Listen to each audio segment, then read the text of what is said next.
nabigu wuxuu leeyahay calayhi salaatu wasalaam saacad baa ku jirta aanu waafaqin qof muslimi isagoo taagan oo tukanaya oo ilaahay wax weydiista ilaa iyo ilaahay waa siinaya oo waa saacadee culamadu laba xadiis ay soo arooriyaan laba meelood baa ku tilmaamaan jumcada markuu mimbarku imaamku saaran yahay ilaa iyo intuu salaada ka baxayo waxa kaloo la tilmaamaa waqtigan aynu hadda joogno jumcada casarka dabadii ilaa iyo ay ka dhacayso saacad ku jirta waana waqtiyada dikriga ugu fiican qofku inuu wardiyo bacda salaati subx haddaad fadhiisato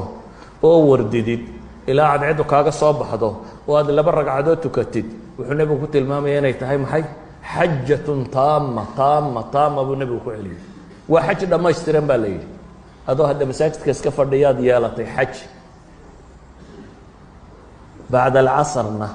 isna waa waqtiga fadliga badan leh haddaad